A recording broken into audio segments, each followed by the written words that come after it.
ไปไหนครับไปไหนครับ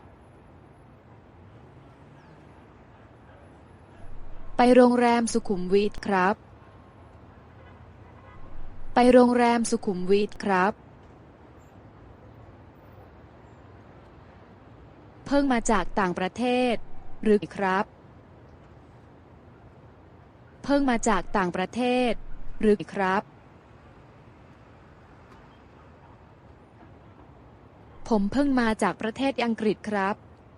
คุณพอจะแนะนำอพาร์ตเมนต์แถวสุขุมวิทได้ไหมครับผมเพิ่งมาจากประเทศอังกฤษครับคุณพอจะแนะนำอพาร์ตเมนต์แถวสุขุมวิทได้ไหมครับคุณจะอยู่เมืองไทยนานไหมครับคุณต้องการเช่าระยะยาวไหมคุณจะอยู่เมืองไทยนานไหมครับคุณต้องการเช่าระยะยาวไหมผมมาทำงาน1 ปีครับต้องการราคาไม่เกิน15,000 บาทต่อเดือนครับคอนโดหรืออพาร์ตเมนต์ก็ได้ผมมาทำงาน1 ปีครับต้องการราคาไม่เกิน15,000 บาทต่อเดือนครับคอนโดหรืออพาร์ตเมนต์ก็ได้ผมให้นามบัตรของเจ้าของอพาร์ตเมนต์นี้นะครับลองโทรไปหรือเข้าไปดูห้องได้เลยครับอยู่แถวสุขุมวิทติดรถไฟฟ้าเดินทางสะดวกครับผมให้นามบัตรของเจ้าของอพาร์ตเมนต์นี้นะครับลองโทรไปหรือเข้าไปดูห้องได้เลยครับอยู่แถวสุขุมวิทติดรถไฟฟ้าเดินทางสะดวกครับ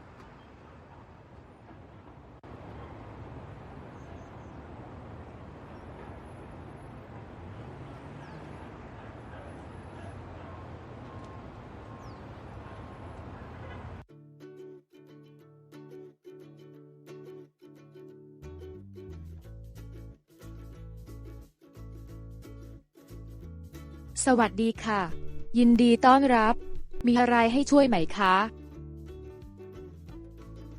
สวัสดีค่ะยินดีต้อนรับ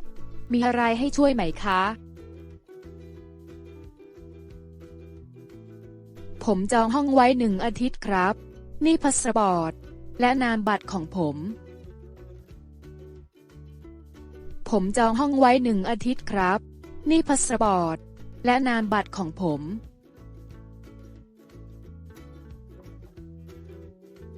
ขอชำระด้วยบัตรเครดิตนะครับผมขอชำระด้วยบัตรเครดิตนะครับคุณมาร์คนี่คีย์การ์ดค่ะห้องพักเบอร์2509ค่ะอาหารเช้าเวลา7:30 น.ถึงบ่ายโมงทุกวันนะคะ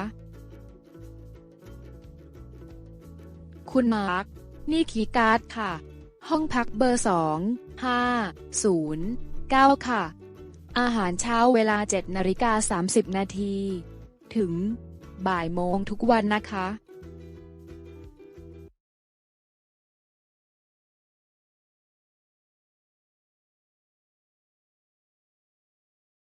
นี่คือห้องของคุณนะครับ2509เดี๋ยวผมจะเอากระเป๋าไปไว้ในห้องนะครับนี่คือห้องของคุณนะครับ2509เดี๋ยวผมจะเอากระเป๋าไปไว้ในห้องนะครับ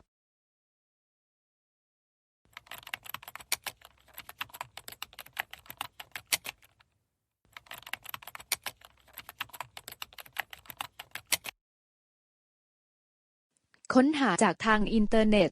เจอหลายที่เลยเดี๋ยวจะลองโทรไปสอบถามก่อนค้นหาจากทางอินเทอร์เน็ตเจอหลายที่เลยเดี๋ยวจะลองโทรไปสอบถามก่อนสวัสดีครับที่นั่น Y M C A อพาร์ตเมนต์ใช่ไหมครับสวัสดีครับที่นั่น Y M C A อพาร์ตเมนต์ใช่ไหมครับใช่ค่ะ YMCA อพาร์ตเมนต์ค่ะใช่ค่ะ YMCA อพาร์ตเมนต์ค่ะผมต้องการทราบราคาค่าเช่ารายเดือนครับและขอเข้าไปดูห้องได้ไหมครับผมต้องการทราบราคาค่าเช่ารายเดือนครับและขอเข้าไปดูห้องได้ไหมครับรายเดือนเดือนละ 6,000 บาทค่ะแต่ตอนนี้เต็มแล้วทิ้งเบอร์ไว้นะคะถ้ามีห้องว่างจะติดต่อกลับไปรายเดือนเดือนละ 6,000 บาทค่ะแต่ตอนนี้เต็มแล้วทิ้งเบอร์ไว้นะคะถ้ามีห้องว่างจะติดต่อกลับไปอยากทราบว่าราคานี้รวมค่าน้ำค่าไฟหรือยังครับอยากทราบว่าราคานี้รวมค่าน้ำค่าไฟหรือยังครับ6,000 บาทยังไม่รวมน้ำไฟค่ะขอเบอร์ติดต่อกลับด้วยนะคะห้องว่างแล้วจะติดต่อไป6,000 บาทยังไม่รวมน้ำไฟค่ะขอเบอร์ติดต่อกลับด้วยนะคะห้องว่างแล้วจะติดต่อไป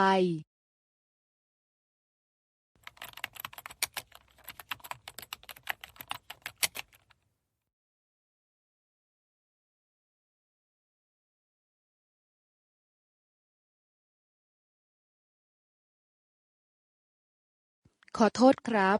ตึกนี้มีห้องว่างให้เช่าไหมครับขอโทษครับตึกนี้มีห้องว่างให้เช่าไหมครับคิดว่าน่าจะมีนะคะลองเข้าไปติดต่อด้านในนะคะคิดว่าน่าจะมีนะคะลองเข้าไปติดต่อด้านในนะคะ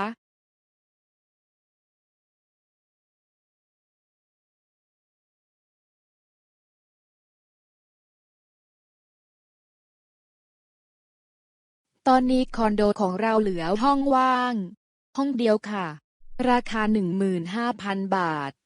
ไม่รวมน้ำไฟนะคะตอนนี้คอนโดของเราเหลือห้องว่างห้องเดียวค่ะราคา 15,000 บาทไม่รวมน้ำไฟนะคะค่ามัดจำคิดยังไงครับค่ามัดจำคิดยังไงครับล่วงหน้า1 เดือนค่าประกันอีก1 เดือนห้ามอยู่เกิน2 คนนะคะและห้ามเลี้ยงสัตว์ด้วยค่ะสัญญาเช่า1 ปีล่วงหน้า1 เดือนค่าประกันอีก1 เดือนห้ามอยู่เกิน2 คนนะคะและห้ามเลี้ยงสัตว์ด้วยค่ะสัญญาเช่า1 ปีทุกๆวันศุกร์ผมจัดงานปาร์ตี้ในห้องได้ไหมครับทุกๆวันศุกร์ผมจัดงานปาร์ตี้ในห้องได้ไหมครับเฉพาะวันศุกร์เสาร์สามารถมีปาร์ตี้ได้ค่ะแต่ถ้าจะเปิดเพลงเสียงดังสามารถเปิดเพลงได้จนแค่ถึง4 ทุ่มค่ะเฉพาะวันศุกร์เสาร์สามารถมีปาร์ตี้ได้ค่ะแต่ถ้าจะเปิดเพลงเสียงดังสามารถเปิดเพลงได้จนแค่ถึง4 ทุ่มค่ะ